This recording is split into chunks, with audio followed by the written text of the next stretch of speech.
Hey guys, it's your girl Christina and I'm back with another video.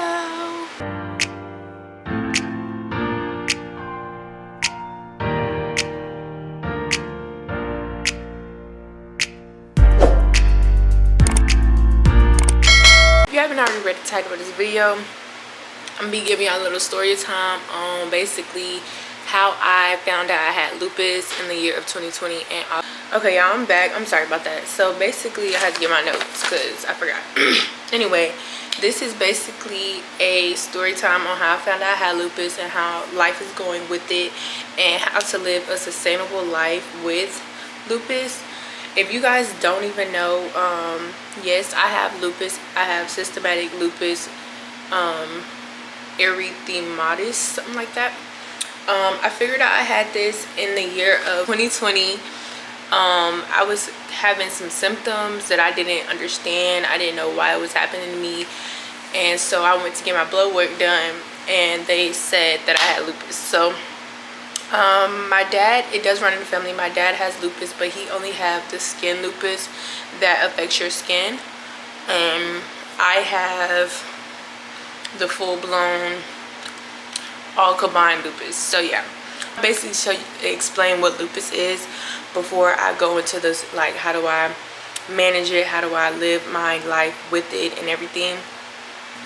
We're gonna start off by what it is. Lupus is a chronic autoimmune disease that affects various organs and tissues, and lupus is a long-term disease of the immune system that causes pain and inflammation. There are 4 types. There are really like 5 different types of lupus, but some of them like run neck and neck with each other. The first one is the one I have, which is the common one, is a systematic lupus erythematis. I think that's how you say it, y'all. It's a long word. There is cutaneous lupus, and then there's drug-induced lupus, and there's discoid and neonatal lupus, and then there's nephritis. There's a lot actually. The one that my father has is the discoid, which is scalp and skin, and it just affects his hair. Basically, your immune system is supposed to protect your body from infections, but when you have lupus, your immune system attacks your own tissues that lead to tissue damage and illnesses. Most people have mild forms of periodic flare-ups. During these times, symptoms may worsen for a bit, then get better, or even go away for a time. So this is basically what I call an outbreak. If I'm having so an outbreak and a flare-up is kind of the same thing. Yeah, so when you're in a flare-up or you're in an outbreak, your body has some symptoms and you're going through them. And there are several symptoms like you can literally have. So I'm gonna go through the symptoms you can have. I usually have the same like 3 symptoms, I think, but it also changes depending on what caused my flare-ups, because there's many different things that can cause your flare-ups.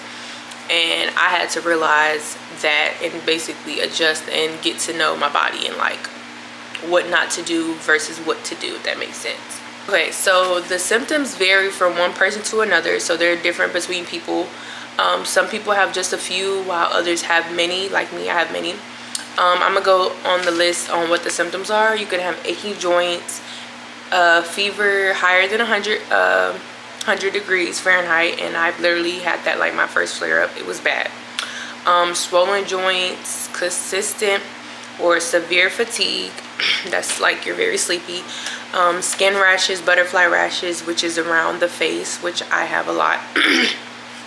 You can have ankle swelling, pain in your chest when breathing deeply, hair loss, sensitivity to the sun, seizures, mouth or nose sores, pale or purple fingers or toes when you're cold or stressed. So I can tell y'all right now, I've had literally most of these. The only thing I haven't had was the seizures and swollen joints. Like I think that's around my ankles and stuff. I haven't had that, but I have had ankle joints. I mean achy joints. I say achy joints. Basically, this will hurt. Anything like motor skill, movement, that really hurts really bad. I'd be sore. So yeah, I've literally had all of these. So the most one that kind of like gets to me like annoyingly is probably my swollen, probably my achy joints, like when I'm very sore and I barely can move. And then I be very fatigued, so I be very sleepy. I don't be want to do nothing. I just want to lay in my bed. And I had to realize like really quickly, if you just lay in your bed and just don't do anything, you're not gonna get better. Like, you're just gonna get more stiff in the bed and you're not gonna like want to get up. So don't do that. But that's the symptoms that you'll have. What causes lupus? Doctors don't really know what causes lupus, but they think something or a combination of things that trigger your immune system to attack your body. It could be genes, it could be hormones, it could be environmental, it can be stress, and it could be different medications you take. For me, it was my genes, of course, because my dad had it. I feel like somebody else on my dad's side had it as well, for me to have it so strong. So yeah, doctors, I'm gonna be honest with y'all, doctors say you can't cure, like there's no cure for it, but honestly there is. Like, you can like basically regenerate your whole body, like your blood cells, white blood cells, all of that you can really regenerate. You just have to go through some extreme measures to do that. Like, I mean, like all greens and veggies, like literally for like 6 months. And like, that's what you got to do, basically, just regenerate your whole body, because certain things that we put in our body can like regenerate our whole body system and immune system. So there is a book that I have that my dad had gave me, and he basically like, it says in the book what to do to cure yourself and, you know, regenerate your blood cells. So if you guys are interested in the book that I'm talking about, or the doctor that I'm talking about, just let me know in the comments. I'll probably put a picture of her on the screen here. If I don't, then it's probably, don't even worry about it, just to let me know. But when I'm ready to get there and do that challenge, I'm not gonna say it's impossible, then I'll do it. But right now we're just going with the flow. You know, I'm still young, I'm still trying to maneuver with this disease, so it's like, do what I can with what I got, basically. But how I sustain and maintain this disease, I take medications and I changed my diet. Some medications that you can take is like ibuprofens, aspirins, naproxens. Anti-malaria drugs help with joint pain and rash and mouth sores. I take hydroxychloroquine, or they call it plaquenil, y'all, these words. Chloroquine and losartan. And then when I'm in my flare-up, I take one specific medication, which is steroids. I'm pretty sure y'all know steroids, it suppresses your immune system, so basically it stops your body from doing what it's supposed to do, so it doesn't like attack my body. Basically, it suppresses it. It weakens the immune system. So yeah, the main one that I take is the prednisone, and that's literally what I do. So when I'm in a flare-up, that's the main thing I go to, is taking my prednisone.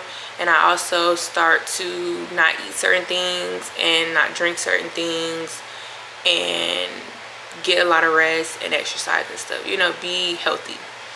I noticed some things that causes me to flare up, which will probably be alcohol is number one. Y'all, I haven't drunk alcohol like this ever, so like now that I'm like 22, I've been drinking more alcohol, and it does cause me to flare up. Another thing that causes me to flare up is when I'm on my monthly.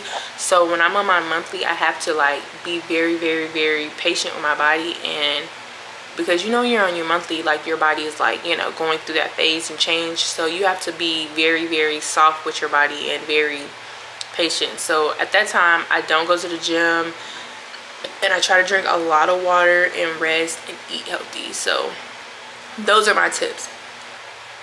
Okay, so I wrote a list of 5 ways you can cope with lupus.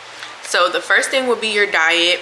I changed my diet last year, 2024, around Thanksgiving. This was before Thanksgiving. I was so mad because I love my ham. Like, I loved ham so much. It was just what I was waiting on during Thanksgiving. Like, I loved it. I was looking forward to that. But I decided to change my diet. So I changed into a pescatarian. I didn't go all the way vegan because I needed some type of protein in my diet. I'm too small to be like not having any type of protein. So I just turned pescatarian. And basically that's just seafood, like crabs, salmon, shrimp, sushi, lobsters, just stuff like that. I try to eat 90% fruits and veggies and 10% of the protein that I was just telling you guys about. For the second one, I'm gonna say stress. Stress is a big one. That's probably why I was going through so many flare-ups, because I was in a toxic relationship and I would literally have a flare-up probably every 3 months, and that was bad. Get your sleep. Like, you're gonna need to be able to get sleep. I would say 6 hours. I'm not gonna say 8 hours because 8 hours is overly. I don't even get 8 hours of sleep and I'm doing good. So I would say 6 hours of sleep. You need to exercise like multiple times during the week. 2 times is a good start. Healthy habits. So don't drink too much caffeine and don't drink too much alcohol or smoke too much. Those are some big ones. So unhealthy habits. Meditate could be one. I tried to get into meditating, y'all. It just didn't work as strong as I wanted to for me, but I'll keep trying it. I'm not gonna knock it because it just didn't work a couple of times. I just got to do it more, practice more. Also, laughter helps stress relief, because when you laugh, it's like a different type of hormone releases. So laughter, you can just watch funny videos or just have a funny friend. I'm that funny friend, so I'm always goofy, I'm always laughing, so that ain't a problem with me. Be socialized with others. If you're like a person that's anti, I would say you can either get like a social group online, or you can just have like a couple friends at work or school. Just be some type of social. You don't have to be like outside every week, but definitely be social, because being to yourself is very depressing and like you don't want that. So you can also journal. I journal every day. I would say I journal every day. This is actually my journal right here. I can show you guys. I got this from Target, and I've really been consistent since, I want to say, last year. Like, I don't have the year on here, but it says January 9th, and this is the beginning of the book, literally. And we are all the way, like, y'all can see how like thick this is. We're literally in the back of the book, and it's February. This was on February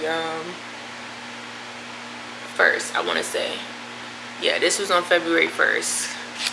I need a marker on that. I don't know why I didn't do that. But yeah, journaling definitely helped me like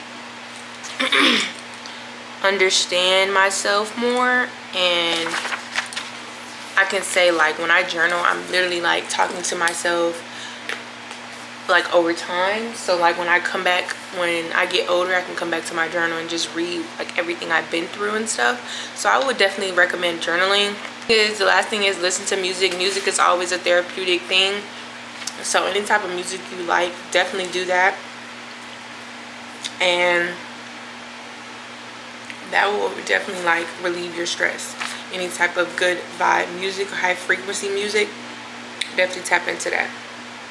So the stress in the diet goes into what the other 2-3 things were, which is sleep and exercise. So get your sleep and exercise will also help me cope with my lupus.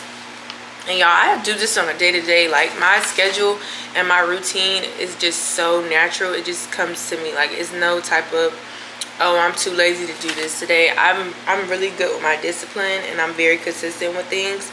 And like, ever since I've been this consistent, like, I've been feeling so good. Like, I don't have no type of pain. The only type of soreness pain I'm having is from the gym, literally. Like, I go to the gym 4 times a week, so that's the only type of pain I'm having, is soreness. And I love that type of pain.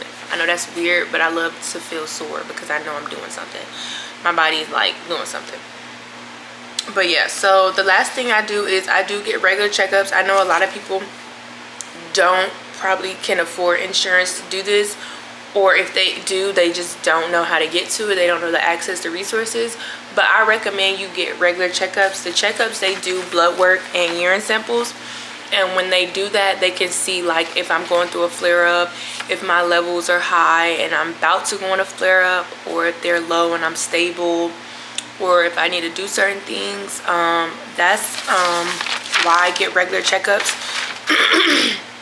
I get regular checkups every 3 months. I think it's either every 3 months or every 6 months, but I'm pretty sure it's 3 months because I don't never remember being that wide. But yeah, I get checkups every 3 months. I have a woman doctor, a rheumatologist, and she just does my blood work, and she also does my urine samples because protein in the urine is one of the ways they find if your kidneys is being affected by your lupus, and so that's why they check my kidneys. And yeah, I do have like 4 different doctors. I have a rheumatologist, a kidney doctor, a physician, like a regular primary care doctor, and then I have an OB/GYN. I did have like a skin doctor, but I don't go to them regularly. I just went with them because I had got my hair started falling out. That's when I found out I had alopecia as well, which goes neck and neck with the lupus. So I went to see them and figured out like why all of a sudden my hair fell out. But maybe it's just, you know, I'm getting older, so things are happening. But it is growing back now. If you guys are wondering why I'm always wearing wigs, because my hair did fall out last year, like all of it, and I was just wearing wigs because I didn't want to show my hair or whatever. But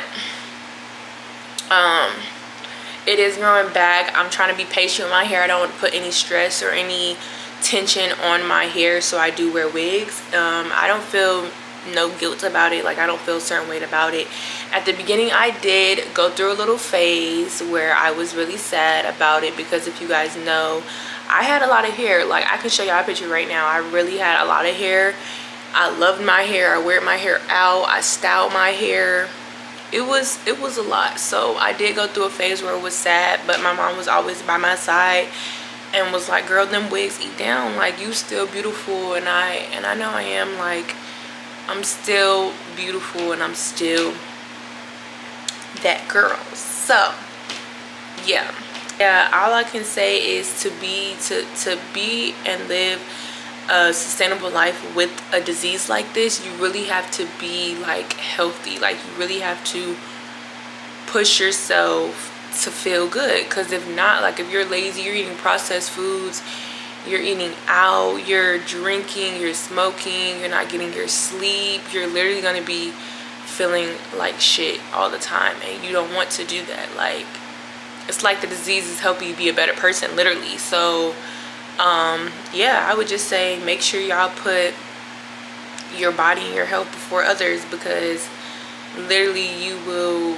be in the hospital if you don't. So I have a very, very, very supportive family and friends that are on my ass every day with anything. Like, when I go to work, y'all, they don't let me eat no type of sweets. Like, I have to eat a green tea and a grilled cheese. Like, that's how it is. I eat one little pastry item here and there, one little hot chocolate here and there, but they be on my ass. They don't like that, because sugars also cause you to have flares, because the prednisone rises your glucose levels. So if I am on my prednisone, or if I'm in a flare-up, I don't supposed to eat any sweets. So yeah, I try to eat natural sweets. But yeah, I hope you guys enjoyed this video. If y'all want any other like insight about it, or like you have any questions about it, just let me know down below, or you can also text me on my Instagram, because I know a lot of people don't even know or don't even like realize that I have this disease, because When I tell y'all, I don't put it like on the internet, or when I'm sick, like I don't put that on the internet, and then I'm barely sick. Like I'm literally barely sick, so you would never see me like talking about it, to be honest. But yeah, I'm gonna see you guys in my next video. It's probably gonna be a monthly reset. It is late, but it's okay. It's gonna get out there. Your girl's just been really like consistent on school and focused on herself, so I did take like a little too long of a break for y'all for this video, but it's here now. So I'm gonna see you guys in my next video. Bye.